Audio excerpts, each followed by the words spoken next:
딸 자리에 새빨간 두 개의 불빛만 보이는 거예요. 딸보다 아들이 최고였던 그 시절. 저희 집은 첫째, 둘째, 셋째도 딸. 넷째인 저마저 딸인 걸 알았을 땐 정말 초상집이 따로 없었대요. 새로 이름 짓기도 귀찮다고 해서 전 그냥 용철이가 됐습니다. 그리고 무려 14년의 세월이 흘렀지만 손자 노래를 부르는 할머니 때문에 엄마는 결국 또 임신을 했어요. 그러던 어느 날이었습니다. 학교에서 돌아오는데 대문 앞에서 엄마가 할머니한테 두 손을 싹싹 빌면서 제발 안 가면 안 돼요. 애원하고 있는 거예요. 하지만 할머니는 엄마를 억지로 잡아 끌고는 집을 나섰습니다. 저는 엄마가 너무 걱정이 돼서 그 뒤를 몰래 쫓아갔어요. 두 사람이 향한 곳은 마을에서 가장 깊고 험한 산속. 내가 너를 가만둘 것 같았어? 빨리 따라보자. 빨리 와. 와. 싫어요. 아유, 와. 대체 여긴 왜 온 거지? 엄마한테 무슨 짓을 하려고? 불안한 생각에 휩싸였던 그때 색색의 화려한 천들이 걸려있는 나무 너머로 외딴 집 한 채가 보였어요. 거긴 우리 동네에 딱 하나 있다는 무당집이었는데요. 할머니는 한사코 들어가기 싫다는 엄마 등을 떠밀며 그곳으로 들어갔고 저는 살금살금 다가가 안을 훔쳐봤죠. 아니 삼신할매한테 제사까지 지냈는데 소용이 없어 소용이. 아유. 이번에도 딸이야. 아들 낳기엔 기운이 택도 없어. 부적 하나 써줄 테니까 맨살에 딱 붙이고 다녀. 그러면서 부적값으로 무려 20만 원이나 달라고 하는 거예요. 그때 돈 20만 원이면 엄청 큰 돈이었습니다. 비싸다. 생각지도 못한 액수의 할머니는 좀 깎아주게. 어? 아니면 저기 부적을 한 2만 원어치만 그려줄 수는 없나? 무당한테 흥정을 하기 시작했어요. 우리 할머니 쇄고집은 동네에서 다 알아줬거든요. 앞으로 30분은 더 걸리겠다. 그래서 저는 조심조심 주변을 둘러보기 시작했어요. 그 뭐지?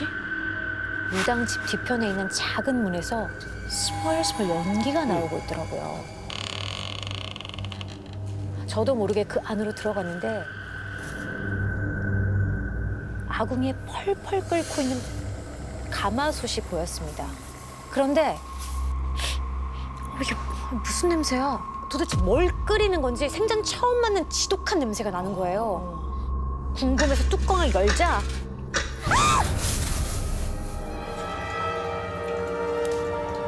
시뻘건 피가 부글부글 끓고 있고 못이 잔뜩 박힌 채 죽은 검은 새들이 보였어요. 그제야 주변 풍경이 눈에 들어왔는데 바닥에는 긴 머리카락들이 쌓여있고 도마에는 막 핏자국이 가득하고 사방에 피로 쓴 부적들이 덕지덕지 붙어 있었어요.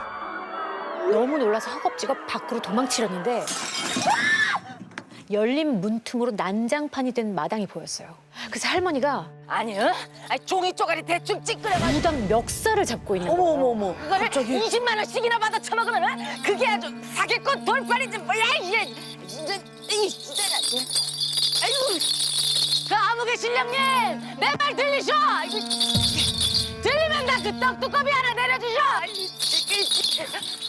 어디 신령님 무서운 줄 모르고 막말을 짓거려. 어머니 가요. 아 가만 있어봐. 겁에 질린 엄마가 할머니를 데리고 도망치듯 그곳을 떠났습니다. 저도 재빨리 걸음을 옮기려던 그때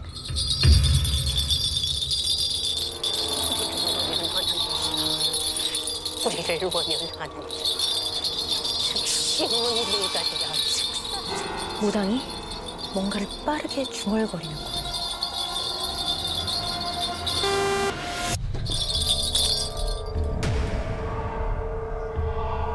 두고 봐라. 조만간 크게 화를 입을 게야. 눈빛이 시뻘겋게 충혈된 채 저주를 퍼붓는데 정말 심장이 쪼그라들 것 같았습니다. 용철아! 야, 니네 엄마 아들 낳고 싶어서 무당 찾아갔다며? 아들 대신 귀신부터 온 거 아니야? 벌써 동네에 소문이 쫙 퍼졌는지 친구들이 저를 놀려댔어요. 여기저기 온통 듣기 싫은 얘기들 뿐 아이고 내가 늙어서 별 수모를 다 겪네. 여자나 잘못 들여가지고 이게 다 무슨 꼴이야? 집에서는 할머니가 엄마를 쥐잡듯 잡고 있었습니다. 그래서 집을 나가버리기로 마음먹었어요. 그날 밤 갈 곳도 없이 막 뛰어가는데 갑자기 뒤에서 인기척이 느껴지는 거예요. 엄마인가 싶어서 뒤를 돌아봤는데 저게 뭐지? 우리 집 담벼락에 커다랗고 시커먼 뭔가가 서 있는 거예요. 저를 향해 몸을 돌리는데 눈이 있어야 할 자리에 새빨간 두 개의 불빛만 보이는 거예요. 귀신이다. 저는 정신없이 막 도망쳤어요. 하지만 잠시 후에 자욱한 연기와 함께 뭔가 타는 냄새가 나는 거예요. 설마 아닐 거야. 아니야. 불안한 마음에 서둘러 집으로 달려갔어요. 그리고 연기에 휩싸인 채 저희 집이 불타고 있었어요. 우리야! 엄마! 아빠! 다행히 제 비명을 듣고 동네 사람들이 불을 끄기 위해 달려 나왔고 가족들도 하나둘 집 밖으로 빠져나올 수 있었어요. 그런데 엄마가 쓰러지듯 바닥에 주저앉아서 엄마의 치마는 이미 시뻘건 피로 가득 젖어 있었습니다. 방 한 칸만 겨우 남기고 새까맣게 타버린 우리 집, 그리고 엄마 뱃속에서 죽고만 아기. 어떡해. 사람들은 이 모든 게 무당의 저주라고 했어요. 무당이 모시는 신이 보통이 아니라면서 그 신을 욕보인 벌을 받는 거라고 했죠. 그리고 그날부터 저한테도 이상한 일이 생기기 시작했어요. 자꾸 어디선가 저를 노려보는 듯한 오싹한 눈길이 느껴지는 거예요.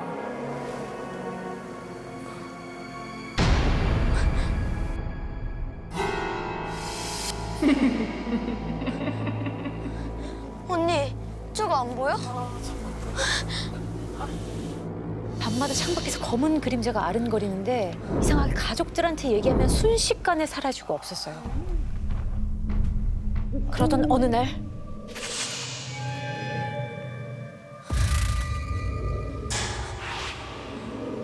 그것이 방 안으로 들어왔습니다. 불이 났던 밤 집 앞에서 봤던 귀신이야. 그 여자가 천천히 얼굴을 들었는데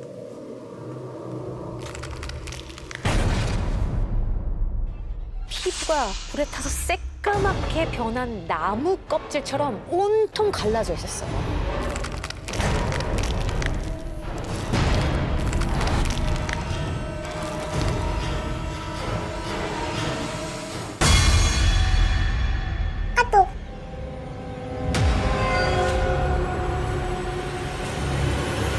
그 귀신은 마치 자기가 보이는지 안 보이는지 확인하는 것처럼 갸우뚱거렸어요. 매캐한 냄새에 기침이 나지만 저는 억지로 참고 귀신은 그 모습이 우습다는 듯 확 웃어대더니 뚝뚝 진물이 흐르는 손을 들어서 긴 손톱을 제 눈에 힘껏 엄청난 고통에 눈을 떠보니까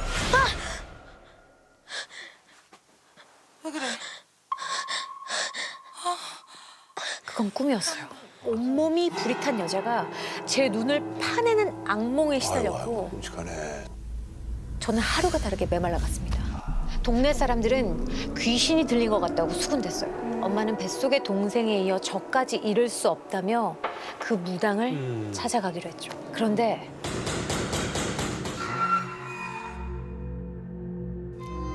그 무당이 저를 찾아온 거예요. 잡기가 붙었구만.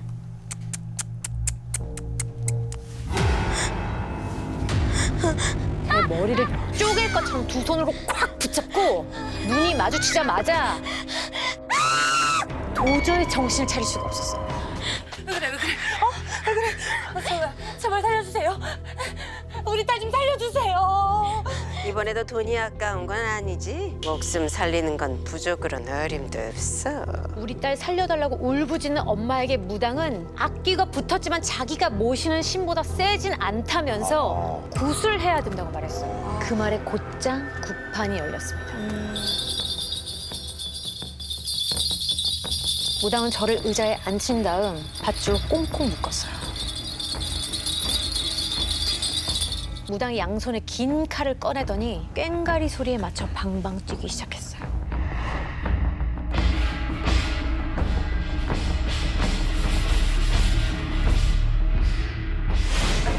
그러다가 제 턱에 날카로운 칼끝을 겨누고 저한테만 들리는 목소리로 작게 속삭였어요. 너 그날 나 봤지? 순간 저는 기억이 나고 말았어요. 알고 있었어. 사람을 꼼짝 못하게 만드는 무당의 눈. 새빨갛게 충혈된 그 눈을 어디서 봤는지 말이에요. 너 그날 나 봤지?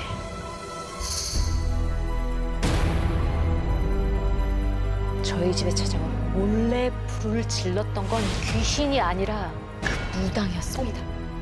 매일 밤 창밖을 기웃거리던 오싹한 그림자도 바로 무당이었고요. 방화 사건의 유일한 목격자인 제가 자신을 봤는지 못 봤는지 확인을 하고 싶었던 겁니다. 그리고 지난 새벽 자신의 눈을 보고 제가 경기를 일으키자 이날 기억하네? 확신했던 거죠. 그런데 모든 사실을 깨닫자 한 가지 의문이 생겼습니다. 잡기가 들린 게 아닌데 왜 굿을 하지? 그때 무당이 말했어요. 너 이제 곧 죽은 목숨이야. 신의 저주로 곧 벌을 받게 될 테니까. 자신의 범죄를 숨기려고 목격자인 저를 죽이려는 무당. 그녀는 미친 사람처럼 웃으면서 작두에 올라갔습니다.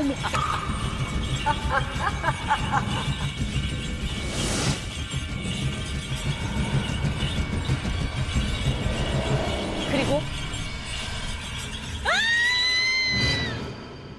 무당이 처절한 비명과 함께 통나무처럼 바닥에 콩 하고 쓰러졌어요. 깊숙하게 베인 두 발에서 피가 흘러나와 마당을 흠뻑 적셨습니다. 원래 피 안 나는데 무당들. 그날 이후 무당은 마을에서 연기처럼 사라졌어요. 갑자기 정신이 이상해졌다더라.